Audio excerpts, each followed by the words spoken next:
मोहतरम मोहम्मद हाज़िर जुमा,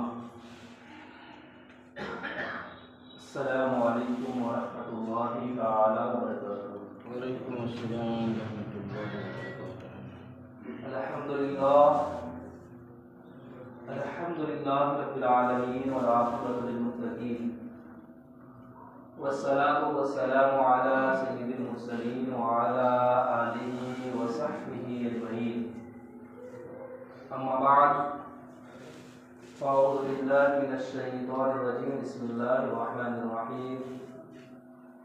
क़ाल अल्लाहु तबारक व तआला फ़िल क़ुरानिल अज़ीम, अलिफ लाम मीम, ज़ालिकल किताबु ला रैब फ़ीहि हुदल लिल मुत्तक़ीन अल्लज़ीना युमिनूना बिल ग़ैबि व युक़ीमूना अस्सलाता व मिम्मा रज़क़नाहुम यunfiqून। आमन्तु बिल्लाहि सदक़ल्लाहुल अज़ीम व सदक़ रसूलुहुन नबियुल अमीनुल मतीनुल मुबीनुल करीम व नहनु अला ज़ालिका लमिनश शाहिदीन व शाकिरीन व अल्हम्दुलिल्लाहि रब्बिल आलमीन। अज़ीज़ान मिल्लत इस्लामिया, खुतबा मसनूना के बाद मैंने कुरान मुक़द्दस से जिस आयत मुक़द्दसा की तिलावत करने का शरफ़ हासिल किया, उसके मुतालिक बयान करने से पहले आइए हम सब मिलकर इंतहाई अक़ीदत एहतराम के साथ हुसूल बरकत के लिए नबी और आले नबी की बारगाह में हदीए दुरूद पाक पेश करें। अल्लाहुम्मा सल्लि अला सय्यिदिना व शफ़ीना व हबीबिना व मौलाना मुहम्मद व आलिहि व सल्लिम। सलातु व सलामु अलैका या रसूलल्लाह, सलातु व सलामु अलैका या हबीबल्लाह सल्लल्लाहु अलैहि व सल्लम। अल्लाह रब्बुल इज़्ज़त का बेपनाह फज़ल व एहसान है कि उसने हमें ये मुबारक महीना अता फरमाया है। रहमतों, मग़फ़िरतों, बरकतों वाला ये महीना आज हमारी निगाहों के सामने है, हम उससे गुज़र रहे हैं और अक्सर मक़बूल उससे फैज़याब होने की कोशिश कर रहे हैं। ये माह मुबारक इतना अजीम है कि इसकी अज़मत के लिए सरकार मदीना सल्लल्लाहु अलैहि वसल्लम की हदीस मुबारका काफ़ी है। अल्लाह के मुक़द्दस पैगंबर हुज़ूर सरवरे कायनात सरकार दो आलम सल्लल्लाहु अलैहि वसल्लम इरशाद फरमाते हैं कि अगर मेरी उम्मत को मालूम हो जाए कि रमज़ान मुबारक की कितनी बरकतें हैं तो वो तमन्ना करेंगे कि पूरा साल ही रमज़ान का महीना हो। इतनी बरकत वाला ये महीना हमारे निगाहों के सामने है और बेशुमार फजीलतें बेशुमार फजीलतें इस माह मुबारक की कुरान व हदीस में मौजूद है। ये वो मुबारक महीना है जिसके बारे में सरवरे कायनात सरकार दो आलम सल्लल्लाहु अलैहि वसल्लम इरशाद फरमाते हैं कि इस माह मुबारक में नेकियों का सवाब बढ़ा दिया जाता है। यहाँ तक कि एक नफ्ल का सवाब एक फर्ज के बराबर कर दिया जाता है और एक फर्ज का सवाब 70 फर्ज के बराबर कर दिया जाता है। और अल्लाह के रसूल सल्लल्लाहु अलैहि वसल्लम ने इरशाद फरमाया, इस माह मुबारक में अल्लाह रब्बुल इज़्ज़त रोजाना बेशुमार लोगों की मग़फ़िरत फरमा दिया करता है। और इस माह मुबारक में अल्लाह रब्बुल इज़्ज़त ने मोमिनों को रोजा रखने का हुक्म अता फरमाया है। हम सबको एहतिमाम के साथ रोजे की पाबंदी करनी चाहिए, बल्कि अपने घरों के बच्चों को भी रखाने की कोशिश करनी चाहिए। ये सोचकर न छोड़ें कि बच्चा है, अगर आज हम उनकी तरबियत करेंगे तो इंशाअल्लाह तबारक व तआला का आगे चलकर वो पूरे महीने का रोजा रखते हुए नजर आएगा। हमारी नस्लें हैं, हमारे बच्चे हैं, हम सरपरस्त हैं और रोजा नहीं रख रहे हैं और अफसोस नहीं हो रहा है तो किस काम में? क्या हमें इस दुनिया को छोड़ करके उस आखिरत की दुनिया की तरफ कुछ नहीं करना है? हम अपने बच्चों को किसी काम के न करने पर डांट फटकार लगा देते हैं, लेकिन नमाज और रोजे के मसाइल पर खामोशी से क्या कर लेते हैं। हम किस चेहरे के साथ तबारक व तआला की बारगाह में पेश होंगे? कल हमारा बच्चा अगर हमसे कह देगा कयामत में तबारक व तआला की बारगाह में, ए पाक परवरदिगार मेरी क्या गलती, मेरे बाप ने बताया ही नहीं कि रोजा रखना है, मेरे बाप ने कभी कहा ही नहीं कि बेटा नमाज की तरफ चलो। इससे पहले क्यों कयामत की शर्मिंदगी हमारे हाथ आए, उस कयामत में आज हमारे थोड़ी सी कमियां चंद लोग जा जाते हैं, हम अपनी ऐबों के जानने की वजह से शर्मसार हो जाया करते हैं। कयामत का वो मैदान जहां हज़रत आदम अलैहिस्सलाम से लेकर के कयामत तक के आखिरी बंदे तक उस मैदान में मौजूद होगा, और उस मैदान में अगर शर्मसारी होगी तो फिर हमारा आराम क्या होगा। तो हमें चाहिए तरबियत करें, महज आला तालीम दे देना ये तरबियत नहीं है कि सिर्फ आला तालीम ही देते जाओ, दीनियात से दूर होते जाओ, ये तरबियत नहीं है। हमें दोनों पहलुओं को साथ साथ रख करके चलना होगा। अपने बच्चों को जहां तरक्की याफ्ता दौर में जिलाने की कोशिश करनी है, उसी दौर में अल्लाह और अल्लाह के रसूल सल्लल्लाहु अलैहि वसल्लम के लाए हुए दीन को मजबूती के साथ कामयाबी की तालीम देंगे। और हम नहीं करेंगे तो फिर कौन करेगा। हम किस ख्याल में कि कोई सात समंदर से पार से आकर के हमारे बच्चों को तालीम देगा कि रोजा रखें। हम किस चीज में गुम और मगन है कि कोई आसमान से कोई ऐसा फरिश्ता उतरेगा, कोई ऐसा नेक बंदा उतरेगा और मेरे बच्चे को कहेगा कि तुम नमाज पढ़ो और रोजा रखो। हम नहीं कहेंगे तो फिर कौन कहेगा। हमारी जिम्मेदारी है अपने बच्चों को रोजा रखने की, और ये रोजा रखने की तालीम उसी लोग दे सकते हैं जब आप खुद रोजा रखते हो। और मुलाइके मुबारकबाद है वो इंसान जो इस माह मुबारक का एहतमाम के साथ रोजा रखता है। अल्लाह रब्बुल इज्जत, अल्लाह के रसूल सल्लल्लाहु अलैहि वसल्लम इरशाद फरमाते हैं, अल्लाह रब्बुल इज्जत ने रोजेदारों के लिए बाबुल रय्यान रखा है कि रोजेदार बाबुल रय्यान की जन्नत में दाखिल जाएंगे। और यही नहीं, अल्लाह के रसूल सल्लल्लाहु अलैहि वसल्लम ने इरशाद फरमाया कि रोजेदारों के लिए दो अजर है। एक अजर वो है जो इफ्तारी के वक्त जो अल्लाह रब्बुल इज्जत ने अता फरमाता है, और एक अजर वो है जो कल कयामत में खुद वहदहु ला शरीक अता फरमाएगा, और वो ये अपने दीदार को मुशर्रफ फरमा देगा। कितना बड़ा अजर है इस रोजा रखने की दुनिया। हमें चाहिए कि इस रोजा रखने का एहतमाम करें, अपने घर में रहने वाले, अपने बाहर रहने वालों की हम तरबियत करें, उन्हें तरगीब दिलाएं, इस माह मुबारक के इसमें बकाए उनके दिलों में बिठाने की कोशिश करें। अगर आज हमने इस मामले में लापरवाही बरत दी और वो बेदीन हो गए, तो याद रखो कि फिर वो उनसे ही उम्मीद नहीं रखी जा सकती वो अपने नस्लों को तरगीब करें कि रोजा रखें। तो हमें चाहिए कि एहतिमाम के साथ रोजा रखने की कोशिश करें। हर रोजा, और हदीस मुबारक का मफहूम और महतराम फरमाते हैं हदीस की नजर में, जो रमजान मुबारक का एक रोजा छोड़ता है पूरे साल रोजा भी रखेगा तो उस माह मुबारक की बरकत से वो जो सवाब पाता है वो पूरे साल रोजा का सवाब मिलता है। और ये रोजा कोई ये नहीं है कि रखो या नहीं रखो, ये ऐसे ही फर्ज है जैसे कि तुम्हारा इंसान होना लाजिम है। जिस तरीके से हम कहते हैं कि इंसान है, ऐसे ही हम पर लाजिम है कि हम रोजा रखें। अगर उसे शरई मौजूद ना हो तो हर मर्द औरत बालिग आखिर मुसलमान रोजा फर्ज। ये नहीं कि हमारे इख्तियार में चाहे तो रखें या ना रखें। अल्लाह रब्बुल इज्जत ने फर्ज कर दिया, हमारे ऊपर लाजिम करार दे दिया है, और उसने सेहत दी है, जिस्म दिया है, जिस्म के आज़ा दिए हैं अल्लाह रब्बुल इज्जत ने, खाने के लिए रिस्क मुहैया फरमाया है। तो हमें चाहिए कि उसकी इत्ताअत फरमाबरदारी के रोजा रखें। ये नहीं हमारे इख्तियार में हम रखें या ना रखें, अल्लाह ने फर्ज कर दिया है तो रखना है, तो रखना है बस। और एहतिमाम के साथ रखने की कोशिश किया करें। और ये भी याद रखें कि रोजा ये को खाना बचाओ मुहिम नहीं है कि रोजा रख करके खाना बचाया जाता है, रिस्क बचाया जाता है, बल्कि हदीस मुबारका के मफहूम में उलमा फरमाते हैं कि इस माह मुबारक में अल्लाह रब्बुल इज्जत बंदों के रिस्क को बढ़ा दिया करता है।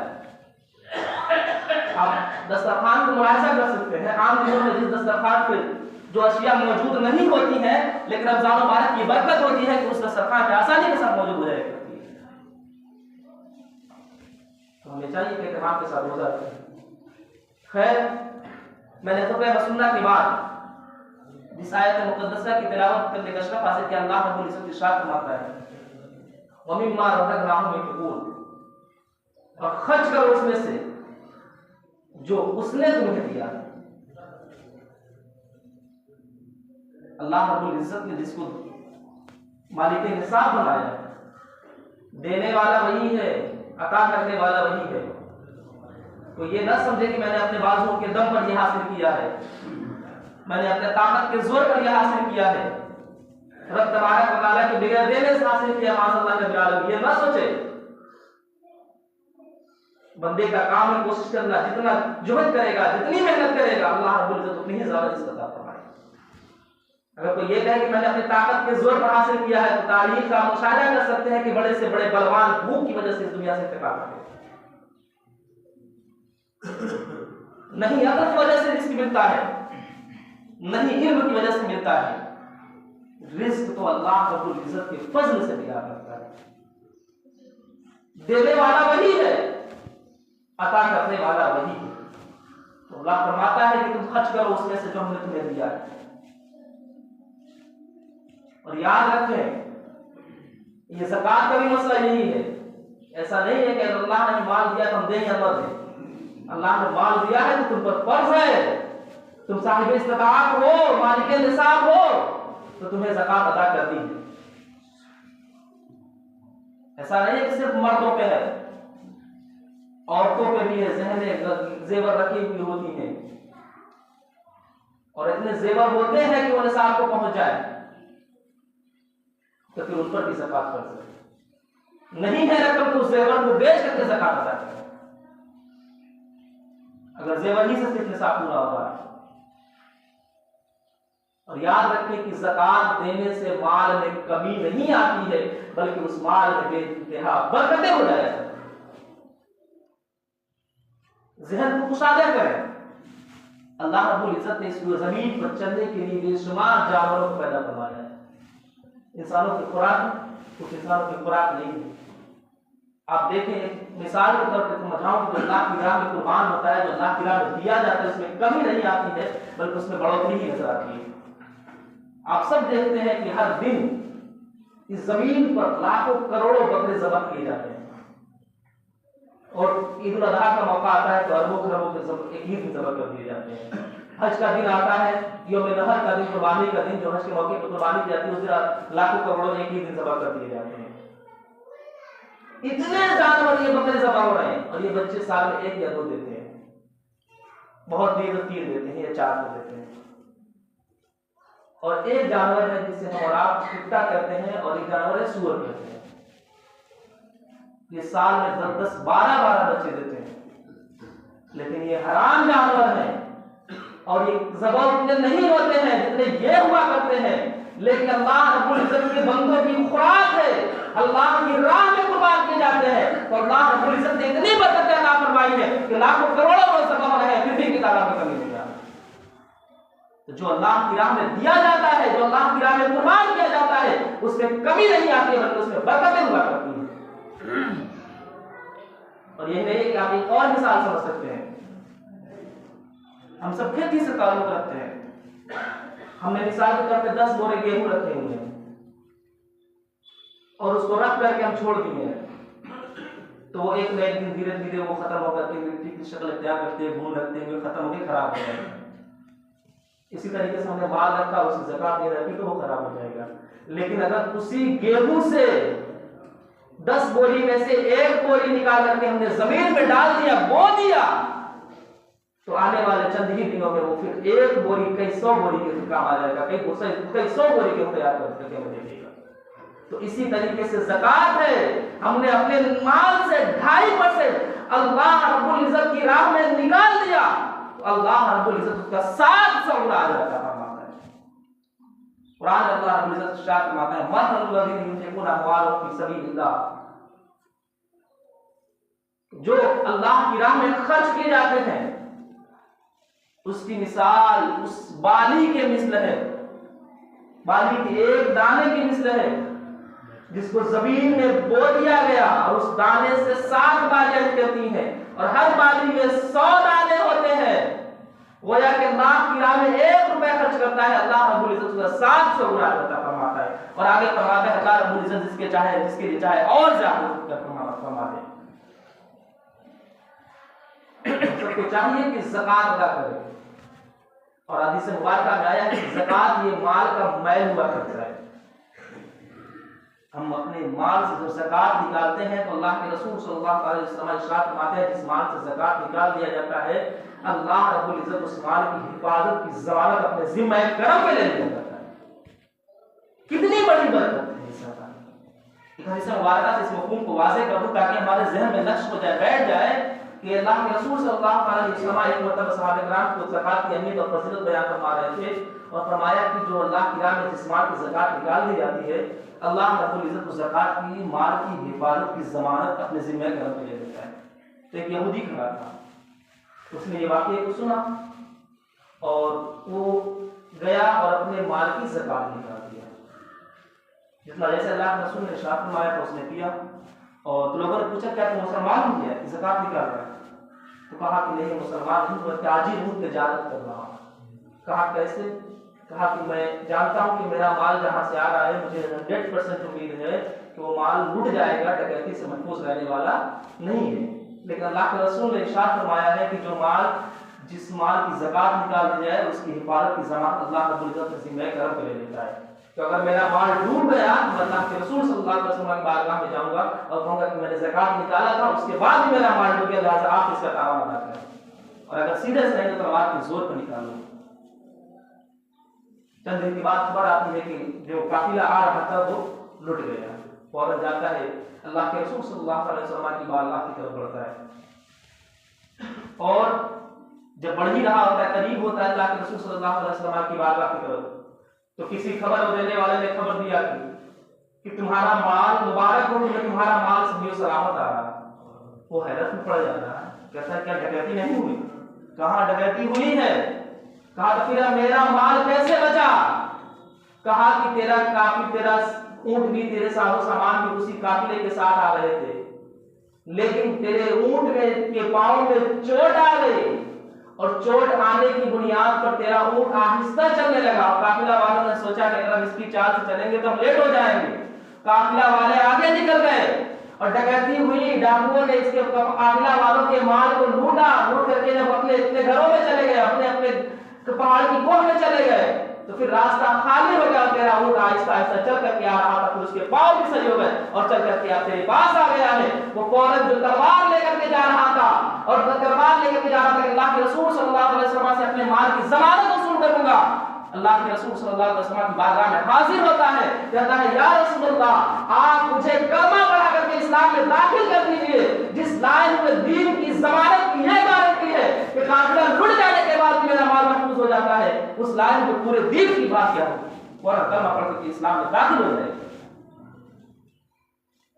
तो जिस माल की ज़कात निकाल दी जाती है उस माल की हिफाजत की जिम्मे ज़मानत अल्लाह रब्बुल इज्जत अपने जिम्मे करम पे ले लिया करता है। और जिस माल की ज़कात निकाल दी जाती है उस माल के मालिक की नस्लों में अल्लाह रब्बुल इज्जत बरकतें अता फरमा दिया करता है। बड़ी माना करके कि एक नबी थे, उनके पास एक शख्स आया करता था, बड़ी ही मोहब्बत करता था। गालिबन याकूब अलैहिस्सलाम थे या कोई और नबी, बड़ी मोहब्बत किया करता था। एक मरतबा मलकुल मौत उस नबी के पास आए, कहा कि ये शख्स जो आपके पास आ रहा है इसकी जिंदगी के मात्र 6 साल बचे हुए हैं, 6 दिन बचे हुए हैं, 6 दिन मतलब सिर्फ 6 दिन बचे हैं। तो नबी ने कहा मलकुल मौत सभी तो इसकी शादी कल ही हुई है, अभी ये मौत के मुंह में चला जाएगा, ऐसे कैसे हो सकता है? कहा कि रब का फैसला यही है। तो फिर 6 दिन के बाद वो शख्स आया, 7 दिन के बाद आया, 8 दिन के बाद आया, यहाँ तक कि 6 साल गुजर गया, आता रहा। तो फिर मलकुल मौत एक मरतबा हाजिर हुए, नबी ने पूछा कि तुमने तो कहा था कि 6 दिन इसकी जिंदगी, आज 6 साल हो गया है। कहा कि हाँ, इसने कहा था कि मैंने कहा था कि 6 दिन की जिंदगी है, लेकिन जब वो आपके पास से निकल करके गया तो उसके जिम्मे करम पे ज़कात का माल बाकी था। उसने सोचा कि शादी कर लिया हूं, लाओ ज़कात की रकम अदा कर दूं। उसने खुलूस और लिल्लाहियत के साथ अल्लाह की राह में ज़कात निकाल दिया। अल्लाह रब्बुल इज्जत ने उसकी उम्र में 60 साल का इजाफा फरमा दिया। नस्लों की हिफाजत हो जाया करती है। और वो नस्लें जो ज़कात, जिस माल की ज़कात नहीं निकलती है, उस माल से वो खाया करती हैं, वो मैल खाया करती है, उससे नस्लें बिगड़ जाया करती हैं। हमें चाहिए कि ज़कात इहतिमाम के साथ निकालें। हदीस मुबारका में आया है कि जिस माल की ज़कात नहीं निकाली जाती है, वो माल कल क़यामत के दिन सांप की शक्ल में बना करके उसके गले में डाल दिया जाएगा। वो क़यामत और आमाल की सजा क़यामत के मंजर के बाद है, लेकिन ज़कात न अदा करने वालों की सजा ये क़यामत के मैदान से ही शुरू हो जाएगा। हमें चाहिए कि एहतिमाम के साथ ज़कात निकालें और माल का एक एक रुपया हिसाब करके ज़कात निकालें। और याद रखें कि अगर हमने माल की ज़कात निकाला तो यह गरीबों का हक है। एक होता है हुकूकुल्लाह और एक होता है हुकूकुल इबाद। हुकूकुल्लाह जैसे कि बंदे और हक का मामला होता है कि अल्लाह रब्बुल इज्जत चाहे तो फज़ल फरमा दे, लेकिन हुकूकुल इबाद एक ऐसा मामला होता है कि जब तक बंदे और रब दोनों से मामला होता है, बंदा बंदे के हक को अदा कर दे, अल्लाह रब्बुल इज्जत तब तक उसके हक को माफ नहीं कर सकता। ये ज़कात हुकूकुल इबाद भी है कि अगर तुम मालदार हो, अल्लाह ने तुम्हें दौलत और सरवत दी है, तो तुम्हारे माल में उन गरीबों का भी हक है जिनको अल्लाह रब्बुल इज्जत ने दौलत और सरवत नहीं दी। ये उसकी मसलहत हुआ करती है। और मायूस ना हो, अल्लाह रब्बुल इज्जत ने अगर दौलत और सरवत नहीं दी है। ये हदीस मुबारक अपने ज़हन में बिठा ले। हज़रत अली करमल्लाहु तआला वजहु करीम इरशाद फरमाते हैं, कल क़यामत के दिन अल्लाह रब्बुल इज्जत उसके थोड़े से अमल में राजी हो जाएगा जो दुनिया में रब की थोड़ी दी हुई नेमतों पर रब से राजी हुआ। चाहिए कि ज़कात अदा करें, इहतिमाम के साथ अदा करें, एक एक रुपए का हिसाब लगा करके ज़कात अदा करने की कोशिश करें। ये हमारा, अगर अल्लाह ने दौलत दी है तो हमारा हम पर हक है, फर्ज है। ऐसा नहीं है कि हमारे तो इख्तियार है कि चाहे तो दे तो नहीं दे। अगर अल्लाह ने दौलत दी है और अगर आप मालिक निसाब हैं, शरई मालिक निसाब हैं, तो हमें चाहिए कि अपने माल का हिसाब करके 2.5% ज़कात अदा करें। हम कवानीन आईन के मुताबिक 28%, 30% जीएसटी दे देते हैं चीजों में, तब हमें एहसास नहीं होता है। लेकिन 2.5% जब अल्लाह रब्बुल इज्जत की बारगाह में खर्च करने की बात आती है, अल्लाह के नेक बंदों के लिए मदद की बात आती है, हमें एहसास हो जाया करता है। वजह यही है कि हमारे दो दुश्मन हैं, एक है नफ्स, एक है शैतान। ये दोनों कह रहे होते हैं कि तू अल्लाह की राह में खर्च न कर, हमें लड़ करके इनसे खर्च करना है।